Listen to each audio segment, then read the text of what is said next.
갱내 안전사고 예방 및 운반 효율 개선을 주제로 발표할 부경대학교 에너지자원공학과 팀 메이커스입니다. 발표는 다음과 같은 순서로 진행하겠습니다. 여러분, 염소 2마리와 외나무다리 예소부화를 아시나요? 우리가 잘 아는 이 우화는 외나무다리에서 만난 2마리 염소가 양보도 없이 자기가 먼저 다리를 건너겠다고 고집을 부리며 서로 상대방의 양보를 요구하는데요. 그러다 뿔을 서로 치받으며 싸우게 되고 결국은 2마리 다 다리 밑으로 떨어져 버리는 이야기입니다. 그런데 이러한 상황은 실제 우리 사회에서도 쉽게 볼 수 있습니다. 2마리 염소가 덤프트럭으로, 외나무다리가 지하광산으로 바뀌면 실제 지하광산에서 일상처럼 마주하고 있는 모습입니다. 경사가 있고 차량 한 대만 지나다닐 수 있는 좁은 갱 내에 두 트럭이 만났을 때 기사님들은 우화 속 염소들과는 다르게 양보를 하며 지내고 있습니다. 하지만 기사님들의 양보에도 불구하고 환경적 조건으로 인해 사건 사고가 발생하기도 하는데요. 광석을 실은 트럭이 갱구로 올라가던 중 트럭을 마주쳤습니다. 올라가던 트럭이 조심조심 후진으로 길을 비켜주고 있는데요. 그런데 아이쿠, 울퉁불퉁한 갱내에 바퀴가 걸려 트럭이 전도되고 말았습니다. 앞선 모습과 비슷한 상황인데요. 광석을 실은 트럭이 또다시 트럭을 마주쳤습니다. 올라가던 트럭이 후진으로 길을 비켜주던 중 굽은 길에 보이지 않아 뒤에서 올라오던 다른 트럭과 추돌해버렸습니다. 두 대의 트럭이 마주한 또 다른 상황. 이번엔 두 대의 트럭 모두 양보를 하는 모습입니다. 하지만 서로 눈치를 보며 배려하는 과정에서 시간은 하염없이 흐르고 작업 시간이 길어지게 됩니다. 저희는 이런 상황을 해결하기 위해 연구를 진행했고 DIY IoT를 활용한 시스템을 설계하게 되었습니다. 설계한 시스템을 적용한 연구 지역은 충청북도 단양군에 위치한 대성 MDI 단양 사업소입니다. 적용한 현장은 덤프 5대와 로더 1대로 운행됩니다. 주 작업갱도 약 450m 구간에 대해 연구를 실시하였고 전체 구간에 총 4개의 차량 교행 가능 지점이 존재했습니다. 교행 가능 지점을 제외하고는 왕복 1차로여서 트럭이나 로더가 마주치게 되는 순간 장비 한 대가 교행 지점으로 이동해 다른 장비가 지나갈 때까지 대기하는 식으로 운영되고 있었습니다. 실제 광산 현장에서 트럭이 어떤 식으로 운영되는지 알아보기 위해 현장에서 운영되고 있는 모든 트럭에 탑승하여 5일간 대기 시간을 분석했습니다. 분석 결과 한 대당 일평균 30분씩 대기 시간이 발생하였고 트럭 공회전 시간으로 계산하면 5대 기준 하루 평균 약 4리터, 연평균 995리터의 연료가 소비되는 것을 확인하였습니다. 이를 IPCC에서 발표한 이산화탄소 배출량으로 환산하면 2,415톤이 연간 배출됩니다. 이렇듯 불필요한 대기시간 때문에 운반 효율이 감소되는 문제를 발견하였습니다.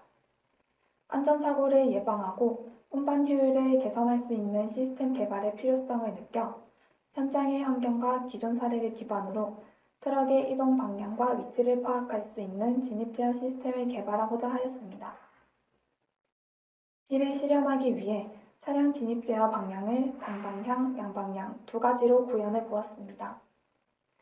단방향 진입 제어는 아래에서 위로 올라가는 트럭이 우선이 되어 올라가는 트럭은 정차 없이 올라가고 위에서 아래로 내려가는 트럭이 신호를 보고 대기합니다. 양방향 진입 제어의 경우 모든 차량이 신호를 보고 각자 판단합니다.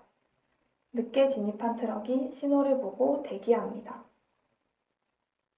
시스템의 효율적인 방안을 선정하기 위해 수집된 데이터를 기반으로 시뮬레이션 모델을 설계했습니다. 시뮬레이션 모델 설계에 들어간 인자 및 알고리즘은 다음과 같습니다. 설계한 시뮬레이션 모델을 검증하기 위해 실제 트럭에 탑승하여 수집한 데이터와 비교해 보았습니다.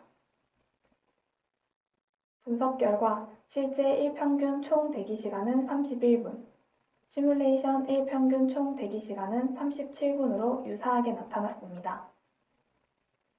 시뮬레이션 결과 총 대기시간은 기존에 비해 단방향, 양방향 모두 감소하였고 양방향 신호 제어가 약 7분으로 가장 적게 나타났습니다.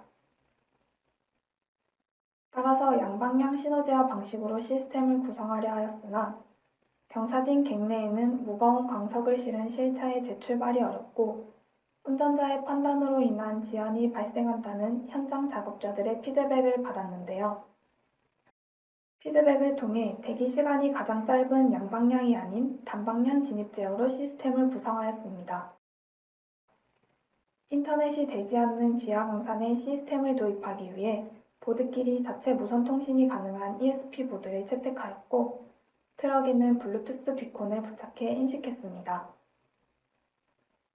ESP 보드에 사용되는 무선 통신은 특성상 정해진 통신 거리가 있어 현장 도입 전에 환경 조사를 실시했습니다. 조사를 통해 통신 거리에 맞게 센서 설치 지점을 선정하였고 교행 장소마다 블루투스 비콘을 스캔할 수 있는 보드를 설치하여 트럭의 위치를 파악했습니다. 파악된 위치는 ESP 보드 간의 통신을 통해 실시간으로 운전자에게 전송됩니다. 지하광산 안에 보드와 센서를 설치해야 해 그림과 같은 단자함을 직접 만들었습니다. 앞서 환경조사를 통해 선정한 센서 설치 지점에 직접 만든 단자함을 설치했습니다.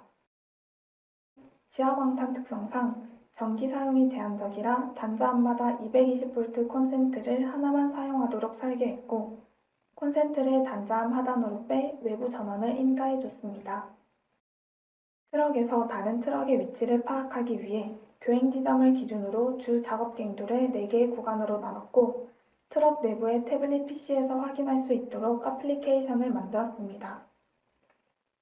트럭 위치를 구간에 따라 나눠 어플리케이션 화면에 다음과 같이 나타냈습니다. 다음은 각 지점마다 설치한 단자함과 트럭에 설치한 비콘 사진입니다. 트럭 운전자 관점으로 현장 시스템이 어떻게 작동하는지 보여주는 영상입니다. 차량이 주 운반로로 진입하는 모습인데요. 보시는 것과 같이 갱내는 어둡고 좁은 왕복 1차로라 차량 2대가 지날 수 없는 것을 확인할 수 있습니다. 차량이 대기하고 있다는 사실이 태블릿을 통해 인지할 수 있습니다. 앱 화면에서 본 것과 같이 실제 차량이 교행 지점에서 대기하고 있는 모습을 확인할 수 있습니다. 다음은 갱구에서 대기할 때 갱내에 운행되는 트럭의 위치가 어떻게 보이는지 보겠습니다. 주 운반로의 차량 위치가 앱 화면에 실시간으로 표시되는 걸 확인할 수 있는데요. 앱에서 트럭이 마지막 구간을 지나고 있는 화면이 나타나고 잠시 뒤 실제 트럭이 갱구로 나오는 모습을 확인할 수 있습니다. 따라서 대기 중인 트럭은 주 운반로의 차량 위치를 갱구에서 확인하고 진입을 할지 대기를 할지 판단할 수 있습니다. 현장에 적용한 갱내 안전사고 예방 및 운반 효율 개선 시스템의 적용 효과는 다음과 같습니다. DIY IoT를 이용해 실시간으로 차량 위치 파악이 가능하고 이로 인한 운영 효율 증가로 생산성 개선 효과를 보았습니다. 또한 불필요한 대기 시간을 0에 가깝게 감소시킴으로써 유류비 절감 및 운반 추가 작업 등 경제적 손실을 줄였습니다. 공회전 단축에 따른 유류량은 연간 995리터를 절감할 수 있습니다. 즉, 연간 약 2,700만 원의 수익을 얻을 수 있습니다. 다음으로 저희가 만든 시스템만의 독창성과 기존 시스템과의 차별성에 대해 설명드리겠습니다. 시스템을 설계할 때 지하주차장 출차 기능을 참고하였는데요.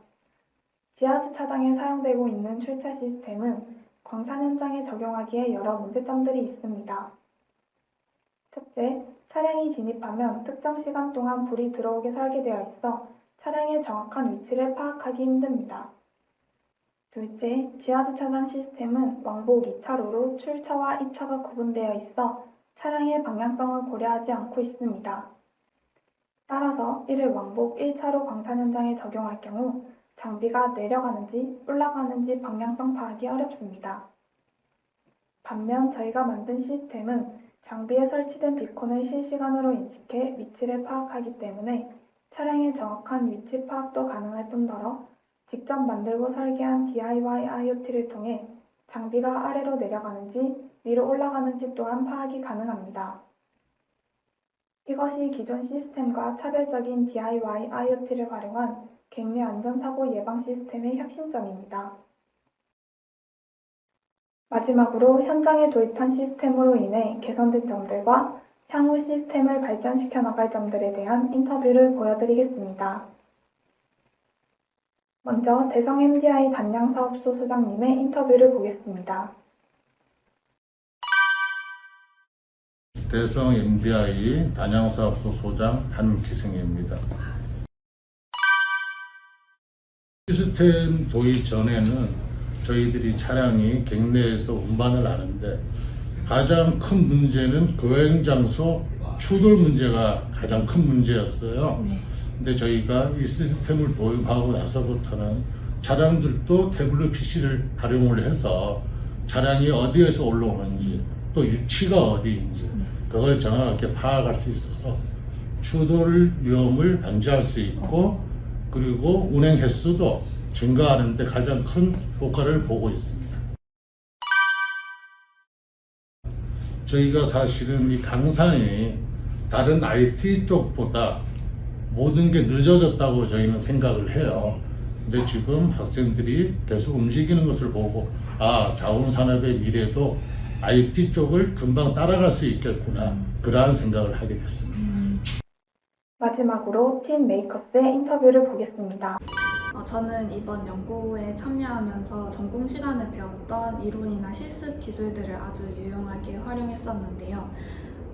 자원개발공학 시간에 배웠던 광산 장비에 대한 정보들 덕분에 현장에 대한 이해도를 높일 수 있었고 또 실습 시간에 배웠던 시뮬레이션이나 ESP 같은 기술들을 현장에 적용해 볼 수도 있었습니다. 기존에는 이런 기술들을 가상의 환경에 대해 연습용으로만 활용을 해봤다면 연구 참여를 통해서 현장에 대해 직접 적용을 해볼 수 있었는데요. 이러한 연습용 기술들이 실제로 실질적인 솔루션화되는 과정들이 저는 가장 보람 있게 느껴졌습니다. 이번 연구 참여 경험을 통해서 이론과 실무를 연결시키는 중요성을 깨달을 수 있었고 또 미래 엔지니어로서 역량을 키우는 데도 아주 중요한 경험이 되었다고 생각됩니다. 우선 시스템을 구상하고 실험실에서 테스트했을 때는 문제없이 작동되다가도 막상 현장에 적용하게 됐을 때 잘 안 돼서 곤란한 상황이 많았습니다. 특히 현장의 환경에 맞춰서 설비를 재구성하는 과정이 힘들었는데요. 이럴 때마다 학생들과 연구원들과 적극적으로 소통하며 현장에서 직접 문제를 파악하고 해결했습니다. 이런 경험을 통해 현장에서의 문제 해결 능력과 소통 능력은 이론적인 지식 외에도 실무적인 능력을 키워주는 중요한 요소라는 걸 깨달았고 연구자로서 한 단계 성장할 수 있었습니다. 학교 생활에서는 현장 작업자분들을 만날 기회가 별로 없었는데 이번 기회를 통해 많은 작업자분들을 만난 것 매우 의미 있는 경험이었고 이 경험을 통해 그동안은 신경 쓰지 않았던 작업자들의 연령이나 기술 습득력까지 고려해야 된다고 생각이 들었었습니다. 기술적인 시스템 개발뿐만 아니라 작업자들에게 사용 방법을 알려주고 교육까지 생각해야 한다고 느꼈어요. 향후에는 국내에 왕복 1차선 도로를 가진 광산이 많다고 들었는데 시스템을 작업자와 현장에 맞춤으로 설계하고 시스템의 내구성도 향상시켜 국내 광산 환경을 발전시키는 데 도움이 되고 싶습니다. 이상으로 발표를 마치겠습니다. 경청해 주셔서 감사합니다.